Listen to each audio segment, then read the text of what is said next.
ہر صدی میں اسلام کو فنا کرنے کے لیے کیسی کیسی سازشیں ہوئی، کیسے کیسے فتنے رونما ہوئے، اور ہر زمانے میں ہر ادوار میں اسلام پر مر مٹنے والوں نے کس طرح اپنی قربانیاں اور اپنے خون کو دے کر اسلام کو سینچا اور بچایا، اور ایک مکمل محفوظ طریقے سے ہم تک اسلام کو پہنچایا۔ ہر دور کی ایک کہانیاں ہیں، ہر دور کے کچھ واقعات ہیں، اور یہ واقعات اتنی تفصیل طلب ہے کہ اس پر گھنٹوں نہیں بلکہ مہینوں بولا جائے تو تاریخ ختم نہیں ہوگی، کیونکہ ان تاریخ پر ایک کتاب، دو کتاب نہیں بلکہ جلدوں میں، کئی والومز میں کتابیں لکھی گئی۔ اسلام کی ابتدا ویسے تو آدم علیہ السلام سے ہے، لیکن جب بھی تعلیم بدل دی جاتی تھی تو پھر نیا نبی مبعوث ہوتا تھا، نیا رسول آتا، اور نیا رسول آنے کے بعد دین کی تجدید کرتا، اسلام کو پھر دوبارہ پیش کیا جاتا نئی کتاب کے ساتھ، نئی تعلیمات کے ساتھ۔ ایک وحدہ لا شریک کی عبادت کی طرف پیغمبر جو ہے وہ مائل کرتے تھے۔ یہ سلسلہ چلتا رہا، جب قومیں نافرمان ہوئی، انہوں نے کتابوں میں تحریفات کی، کتابوں کو بدلا، تعلیمات کو بدلا، نبی اور رسول پیغمبر آتے ہیں، حتیٰ کہ آخری نبی محمد صلی اللہ علیہ وسلم مبعوث ہوئے، اور حضور صلی اللہ علیہ وسلم کے بعد اب کوئی نبی آنے والا نہیں ہے۔ دین اسلام کو محفوظ رکھنے کا ذمہ، دین اسلام کی تعلیمات کو محفوظ رکھنے کا ذمہ اللہ تعالیٰ نے رسول اللہ کی امت کے علماء اور اولیاء کرام کے ذمہ رکھا۔ آقا نے فرمایا کہ اب میرے بعد کوئی نبی نہیں آئے گا، لیکن میرے وارثین ہوں گے جو دین کی حفاظت کریں گے، اور آقا نے فرمایا کہ میرے وارثین علماء ہیں، میری امت کے اولیاء ہیں۔ انبیاء وراثت میں درم و دینار نہیں چھوڑتے، بلکہ وراثت میں علم چھوڑتے ہیں، اور جس نے بھی اس علم کو حاصل کیا وہ انبیاء کا وارث ہوا۔ اور اسلام بڑی قربانیوں کے ساتھ ہم تک پہنچا، لیکن جیسے پچھلی امتوں میں یہ ہوا کہ تعلیمات بدلی گئی، اس امت کے بھی ساتھ وہی معاملات تھا، اور جب بھی کوئی تعلیم بدلتا تھا ایک نئی جماعت، ایک نیا فرقہ وجود میں آتا۔ دو لفظ ہوتے ہیں، ایک دین ہے اور ایک فرقہ ہے، اور یہ دونوں میں بہت زمین و آسمان کا فرق ہے۔ دین کی تعریف یہ ہے کہ دین وہ ہے جو پروردگار عالم اپنے بندوں کے لیے پسند فرماتا ہے۔ دین وہ ہے جس کی تعلیمات کو رب تبارک و تعالیٰ اپنے بندوں کے لیے متعین کرتا ہے، اور اپنے پیغمبر کے ذریعے، اپنے رسولوں کے ذریعے اپنے بندوں پر اس کو نافذ کرواتا ہے، اپنے بندوں کے ذریعے، اپنے نبی کے ذریعے اپنے ماننے والوں کو احکام صادر کیے جاتے ہیں۔ وہی کے ذریعے کے احکام نبی پر نازل ہوتے ہیں، کتابی شکل میں جمع ہوتے ہیں، اور پھر کتاب کے ذریعے اور زبانی اور تحریری دونوں طرح سے، کتابی شکل میں اور پیغمبر کے اقوال کے ذریعے دین ہم تک پہنچتا ہے۔ دین کی اگر تعریف کریں تو ایک جملے میں تعریف یہ ہوتی ہے کہ دین وہ جو اللہ رب العزت کا مقرر کردہ مذہب ہو، اللہ رب العزت کی پسندیدہ تعلیمات ہو، اور اسلام کے علاوہ جس قدر بھی مذاہب ہے، قرآن عظیم نے اس کو بھی دین سے تعبیر کیا ہے۔ جیسا کہ قرآن عظیم کی مشہور آیت ہے، اللہ فرماتا ہے ان الدین عند اللہ الاسلام، اللہ کے نزدیک سب سے پسندیدہ اگر کوئی دین ہے تو وہ اسلام ہے۔ اور دیگر مذاہب کو بھی دین سے کیوں تعبیر کیا تو کہا کہ لکم دینکم ولی دین، تمہارا دین تمہارے ساتھ، ہمارا دین ہمارے ساتھ۔ لیکن حقیقی دین وہ کہا گیا کہ جو اللہ کا نافذ کرتا ہو، پیغمبر کا قائم کرتا ہو، اور دین کے مقابلے میں پھر جو کچھ تعلیمات وہ آتی ہے جو پیغمبر کی تعلیمات سے ہٹ کر ہوتی ہے،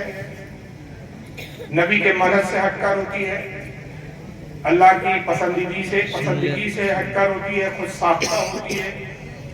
انسان جس کو خود اپنے عقل و فہم سے تراشتا ہے، بناتا ہے، اگرچہ وہ اس کو دین کا نام دے، اگرچہ اس کو مذہب کا نام دے، لیکن وہ در حقیقت نہ دین ہوتا ہے، نہ مذہب ہوتا ہے، نہ ہی وہ تعلیم ہوتی ہے جو اللہ رب العزت کی خوشنودی کا سبب ہے۔ بلکہ جو خود ساختہ افکار ہوتے ہیں، خود ساختہ نظریات ہوتے ہیں، اس کو ایک پرٹیکولر نام دیا جاتا ہے، وہ نام ہوتا ہے فرقہ۔ جب بھی کوئی اللہ رسول سے ہٹ کر اپنے ذہن و فکر سے، اپنے افکار سے کچھ نئی باتیں تراشتا ہے اور اس کے ماننے والوں کی ایک جماعت بننے لگتی ہے، تو اس کو فرقہ قرار دیا جاتا ہے۔ اور نبی پاک صلی اللہ علیہ وسلم کی پیشنگوئی ہے کہ میرے آقا نے فرمایا کہ میری امت میں 73 فرقے ہوں گے۔ پچھلی امتوں میں بھی ایسا ہوا کہ ایسے لوگ آئے جنہوں نے نبی کی تعلیم کو، اللہ کی تعلیم کو پچے پشت ڈالا، اپنے ذہن و فکر سے کچھ نظریات، کچھ افکار، کچھ خیالات ایجاد کیا اور اس کو مذہب قرار دے دیا۔ پچھلی امتوں کا ذکر کرتے ہوئے آقا کہتے ہیں ان بنی اسرائیل تفرقت علی 72 ملہ۔ لوگوں قوم بنی اسرائیل میں بھی فرقے ہوئے، وہ بٹے، اپنے افکار اور اپنے خیالات کی پیروی کی انہوں نے، اور جو فرقوں کی تعداد بنی ان کی وہ 72۔ بنی اسرائیل 72 فرقوں میں بٹے۔ وَتَفْتَرِقُ أُمَّتِي عَلَىٰ 30 و70 مِلَّةً، اور میری امت میں بھی اختلافات ہوں گے، لوگ اپنی اپنی تعلیمات اپنے اپنے ملت کی طرف لے جانے کی کوشش کریں گے، تو نتیجہ یہ ہوگا کہ تفترق امتی، میری امت میں تفریق ہوں گی، اختلاف ہوگا، اور تعداد کتنی ہوں گی ان اختلاف کرنے والوں کی، فرقوں کے بانیوں کی؟ یہ فرقے کتنے بنیں گے؟ 70۔ وتفترق امتی 30 و 70، یہ 73 ہوں گے کوئی۔ پچھلی امت تو 72 فرقوں میں بٹی، لیکن میری امت میں 73 ہوں گے، ایک زیادہ ہوں گا پچھلی امت کے مقابلے۔ پھر آگے فرمایا کہ کلہم فی النار،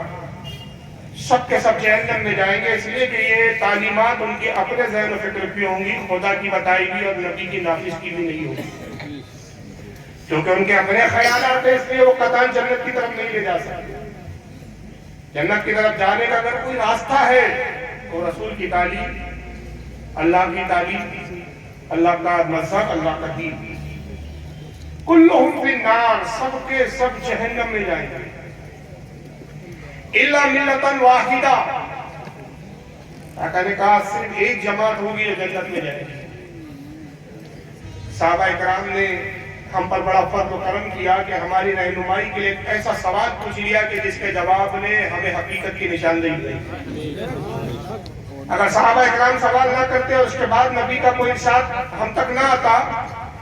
ہم کنفیوز ہو جاتے کہ 73 فرقوں میں جنتی کون ہے، ہم کیسے پہچانے؟ کیونکہ ظاہر ہے وہ جو 73 فرقے ہو رہے ہیں جن میں 72 غلط ہے، حق تو ایک ہی ہے، لیکن وہ 72 بھی داڑیاں رکھتے ہیں، سروں پہ ان کی بھی ٹوپیاں نظر آتی ہیں، لباس بھی ان کے اسلامی ہوتے ہیں، مسجدیں بھی ان کی ہوتی ہیں، نماز بھی وہ پڑھتے ہوئے دکھتے ہیں، روزہ رکھتے ہوئے بھی ہمیں نظر آتے ہیں، حج بھی کرتے ہوئے نظر آتے ہیں، دین کے دیگر احکام پر بھی وہ کاربند اور عمل پیرا ہوتے ہیں۔ لیکن آقا نے کہا کہ اس کے باوجود بھی کہ ظاہراً ان کا لباس، ان کے کام دین کے کام نظر آئیں گے، لباس ان کا دینی ہوگا، اسلامی ہوگا، ان کے سروں پہ ٹوپیاں، امامیں، داڑیاں بھی ہوگی، مگر یہ سب کے سب جہنم میں جانے والے ہوں گے، ایک ہی جماعت ہوں گی جو جنت میں جائے گی۔ تو صحابہ نے فضل یہ کیا، ہم پر کرم یہ کیا کہ سوال کیا، قالوا من ہی یا رسول اللہ صلی اللہ علیہ وسلم۔ صحابہ نے عرض کیا اللہ کے نبی جنتی جماعت کی ہمیں نشانی اور پہچان بتا دیجیے، ہمیں ان 72 سے غرض نہیں آتا صلی اللہ علیہ وسلم جو جہنم میں جانے والے ہیں۔ اگر ہم ان 72 کی نشانیاں پوچھیں گے، ممکن ہے کچھ نشانیوں کو ہم یاد رکھیں، کچھ کو بھول جائیں، آنے والی امت کچھ کو یاد رکھے، کچھ کو بھول جائے، اور ایک کنفیوژن کریٹ ہو جائے، اور اس کنفیوژن کے اندر پھر کسی باطل جماعت کو بھی لوگ حق والی جماعت نہ سمجھیں۔ لہذا ہے اللہ کے رسول ہم کو سوال ہی نہیں کرتے جو کنفیوژن کا سبب بنے۔ ہمارا سوال یہ نہیں ہے کہ ان 72 کی نشانی بتائی کہ کیا کیا ان کی پہچانیں ہوں گی، ہمیں صرف اتنا بتا دیجئے کہ جنتی جماعت کی پہچان کیا ہوں گی، اس کی نشانی کیا ہوں گی۔ آقا نے کہا قال ما انا علیہ واصحابی، فرمایا چلو جو میرے اور میرے صحابہ کے عقیدے پر ہوگا وہی جنتی جماعت ہوگی۔ سبحان اللہ۔ تو پیمانہ صرف ایک ہے کہ جو بھی کوئی عقیدہ لائے اس کو اسلام کا بتائے، تو ہمیں اس کے لفظوں پہ دھیان نہیں دینا، اس کے حلیہ پہ دھیان نہیں دینا ہے، اس کے ظاہری وضاقتہ پر دھیان نہیں دینا ہے۔ وہ جو تعلیم پیش کر رہا ہے ہم کو اس تعلیم پر صحابہ رسول کی بارگاہ میں پیش کر دینا ہے، اور جب ہم ان تعلیمات کو رسول اور صحابہ کی بارگاہ میں پیش کر دیں گے تو سمجھ میں آ جائے گا کہ کیا یہ عقیدہ اللہ رسول کا ہے، اور اگر اللہ رسول کا وہ عقیدہ نہیں ہے اور قطعاً نہیں ہے تو یقیناً پھر یہ اہل سنت و جماعت نہیں، جنتی جماعت نہیں، بلکہ یہ وہ 72 فرقوں میں سے جہنم میں جانے والی ایک جماعت ہے۔ یہ ایک آسان سی نشانی ہے ہمارے لیے۔ اور یہ حدیث کی خاصیت یہ ہے جو میں نے عرض کیا، بہت سارے لوگ ابھی نیا یہ بھی دور چلا ہے، چونکہ یہ حدیث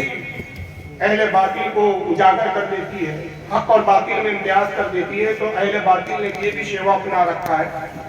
کہ سرے سے اس حدیث کا انکار کر دیتے ہیں۔ بات چالاک مولوی جو اہل سنت سے تعلق نہیں رکھتے اس حدیث کا انکار کرتے ہوئے کہہ دیتے ہیں کہ صاحب اس طرح کی کوئی حدیث صحیح نہیں۔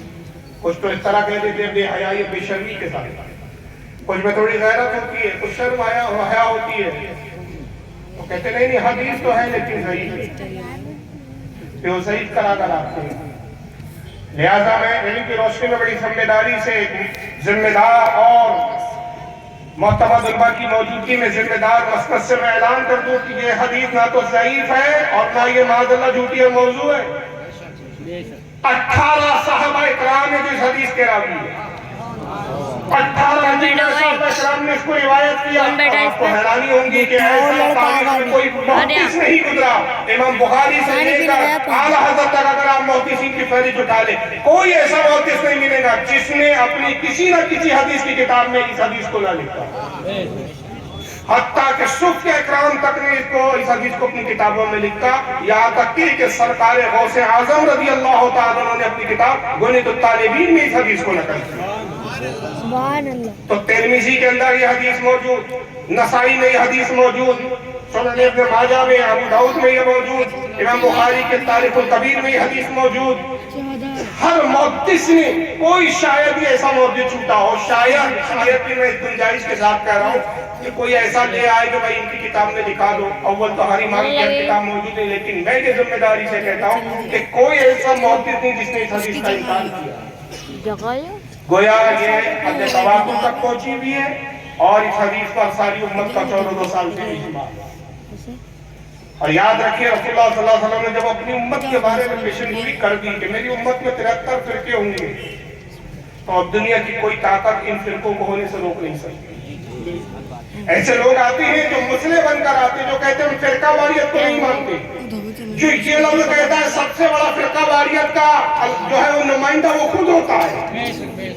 اس لیے کہ اگر وہ فرقہ واریت کو نہیں مانتا تو پھر وہ ایک الگ جماعت کیوں ایک ٹیڑھی اٹکی بنا رہا ہے کہ جس کا منہج، جس کا طریقہ یہ ہے کہ وہ نبی کے مقابلے میں کہہ رہا ہے کہ نبی تو کہہ رہے 72 جنت میں جائیں گے، اور یہ کہتا نہیں سب جنت میں جائیں گے، تو پتہ چلا اس نے خود ایک اپنا الگ فرقہ بنا رکھا ہے۔ یہ خود 73 فرقے ان کے اندر وہ 72 میں ناریوں میں شامل ہیں، جہنمیوں میں شامل ہیں۔ تو اس طرح کے مسئلے لوگ آتے ہیں اور کہتے ہیں کہ صاحب دیکھیے 73 فرقے ہوں گے، یہ حدیث اول تو اگر ہے بھی تو فرقہ واریت کی ہمیں بات نہیں کرنا چاہیے۔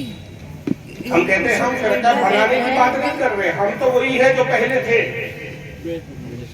کل بھی ہمارا وہی عقیدہ تھا، کل بھی ہم اہل سنت تھے، آج بھی ہم اہل سنت ہیں، اور انشاءاللہ قیامت تک ہم اہل سنت ہی رہیں گے۔ بدلے آپ ہو،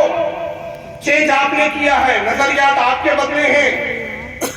پوچھ لیجیے ان لوگوں سے جو آپ کے علاقے میں اس طرح کی جماعتیں نکالتے ہیں جو اپنے آپ کو آج تبلیغی جماعت کا کہتے ہیں، ان سے پوچھیں کہ تبلیغی جماعت ورڈ کتنے سال پہلے آیا؟ کیا آپ 1400 سال کی تاریخ میں یہ ورڈ دکھا سکتے ہو؟ کیا 13 سال کی تاریخ میں دکھا سکتے ہو؟ پوچھئے ان لوگوں سے جو اپنے آپ کو اہل حدیث کہتے ہیں، بھئی اہل حدیث ورڈ کہاں سے لایا؟ پوچھے جماعت اسلامی والوں سے جماعت اسلامی ورڈ کہاں سے لایا؟ اور ابھی ان سب 72 ابھی پورے طرح پیدا ہونے کے ہیں، پورے تو نہیں ہوئے، چند جو ہوئے ہیں ان میں ایک نیا بھی آیا ہے۔ آواز نہیں آتی؟ نہیں لائیے۔